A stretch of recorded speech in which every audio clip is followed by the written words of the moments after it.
Hi! Maganda day. Deserve natin magpaganda mga mamshi dyan. Sinama ko na pala yung anak ko. Ayan, nanonood lang sa cellphone niya at kumakain ng french fries. Eto na nga, goodbye long hair. Excited na ako sa short hair ko.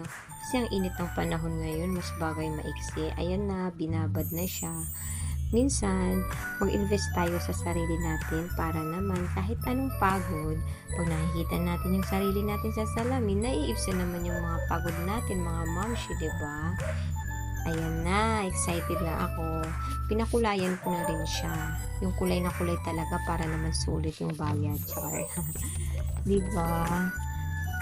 Para naman nakakatanggal ng stress pag maganda yung buhok mo. Ayan na nga, nabuboring na yung anak ko kung ano na lang pinagagawa. Diba? Nagtanggal na ng tsinelas. Lahat na napanood na. Naboboard na siya. Pero ito na nga, diba? Kita nyo naman, oh. Sulit talaga ang pagpapaganda na sa buhok ko. Tingnan nyo naman, ang iksi nagpabangs pa ako para hindi halata yung edad. Siyempre, pag nagkakaedad na, nakahalata na. Kaya kahit man lang sa buhok, bumata ang tingin sa atin. Mag-invest tayo mga momshi, deserve natin magpaganda, diba? Ayan na, bonggang bongga. Gustong gusto ko yung hairstyle ko ngayon. No, pag mahaba kasi ang init, ito ang lamig niya sa buhok, diba? Ang lamig niya, ang lamig niya sa katawan kasi hindi na siya mahaba. At syempre, may reward din yung anak ko kasi sa tagal ba naman ng oras, yung reward niya sa playground. Ayan na, excited pumasok sa playground kung anong pinagagawa. Tuwang-tuwa naman siya, diba? O, nakapaglaro siya. Tagal namin sa salon, ayan, nagtatalon-talon pa yan. Diba? Tuwang-tuwa siya. Yun naman kasi ang kasayahan ng mga bata, ang makapaglaro sa playground. Ayan na nga, bantay.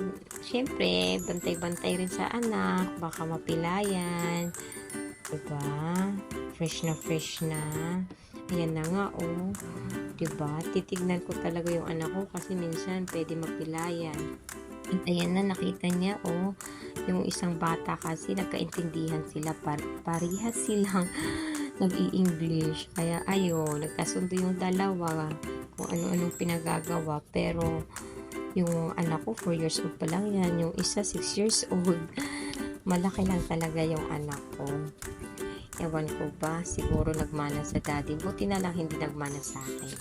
Ayan na, tuwang-tuwa siya. At katapos sa playground, ayan, nauhaw yung bata. Tumambay muna kami sa labas ng playground. May tambayan dyan, diba? Feel ko muna yung pagiging fresh na fresh ng buhok ko. Feeling maganda. Char. Pasensya na po, buhok lang po. Maging positibo sa buhay, mag-invest sa sarili, okay? Mga mamshi dyan, huwag mong wala ng pag-asa. Kahit mga mami na tayo, deserve natin magpaganda at gumanda. Kaya, mga mamshi, isip-isip dyan, huwag pabayaan ng sarili. Salamat!